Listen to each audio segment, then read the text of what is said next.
Well, Ukraine's neighbour Poland has been stepping up measures to get its population ready for potential military threats from Russia.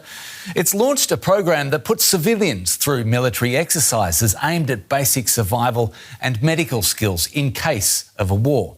DW reporter Tessa Walther reports from Warsaw.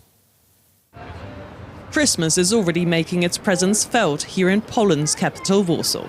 Many hope for a peaceful holiday season, but Poles are acutely aware that, since Russia launched its full-scale invasion of Ukraine 3 years ago, peace can no longer be taken for granted. That's why the government has announced a new military training program for civilians.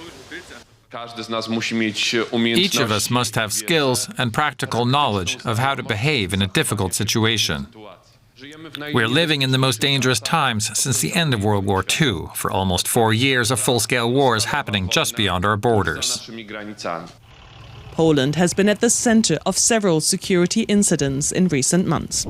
Particularly high-profile, the violation of Polish airspace by Russian drones in September, followed by rail sabotage allegedly carried out by members of Russian intelligence just this week. These events have sparked debates about the country's defense readiness. The voluntary military training, including first aid and survival exercises, is one response. And while Poles are split on many subjects, civilian preparedness does not seem to be one of them here in Warsaw. The military training is quite necessary given the geopolitical situation, the security situation in Poland and in Europe in general. It's a good opportunity first, but also it's kind of scary because it's showing in what times we're living.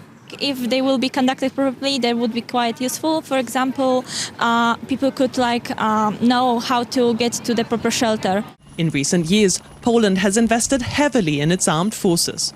The Polish army is now NATO's third largest, with more than 200,000 soldiers. And with defense spending exceeding 4% of GDP, Poland invests more than any other NATO member relative to the size of its economy. Experts say that the new military training program could take Poland's ambitions a step further. These trainings are useful to prepare a larger part of population to react to imminent threats at the very beginning, and from a second hand to actually scale up the number of reservists that can be called up in case of war. By 2027, the program aims to train 400,000 people. With that, Poland hopes that it will be on the right course of action to safeguard the peace it hopes to preserve.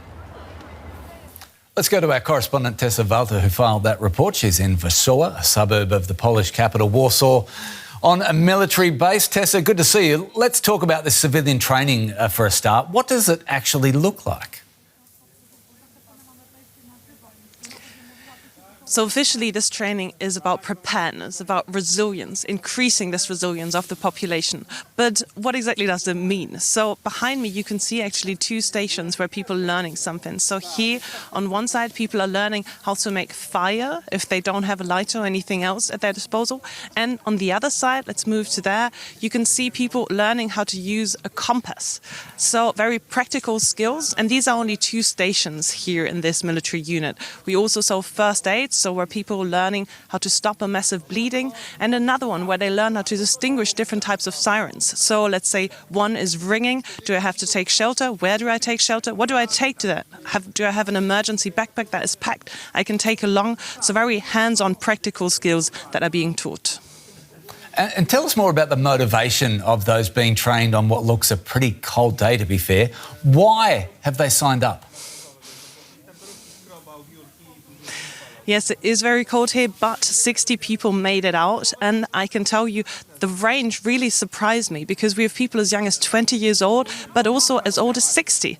And 50% of them are women. So a very balanced gender divide. And one girl, for example, told me, I'm normally a student of bioengineering, but I'm here today because I want to get this practical knowledge and pass it on to my family. Another guy, he is already retired, said, I am not able to join the military anymore, but if I can be here and learn how to support my country, I want to learn it. So what really unites them all is that they perceive this Russian threat as very real. One summed it up and said, well, if Ukraine should fall, then Poland could be next, and I want to be ready to defend my country. So you've illustrated the people's motivation pretty clearly. What motivates the Polish government, though, to launch this effort?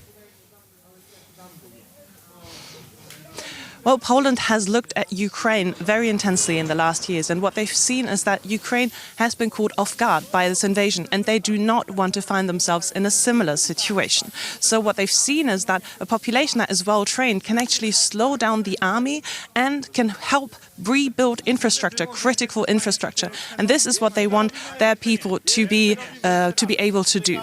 So these programs here, they're now launching today, and they're launched all over Poland. So we have 130 units where people can sign up through an e-program, which is quite accessible and it's totally free. So they want to make it as accessible to people as possible. And in total today, 11,000 people are being trained. This is only a pilot program, but it will be scaled up next year.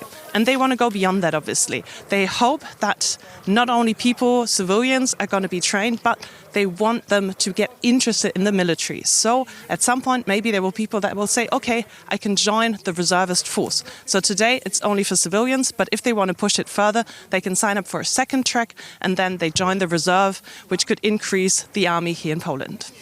From Warsaw, a suburb of the Polish capital Warsaw, Tessa Walther, thank you so much.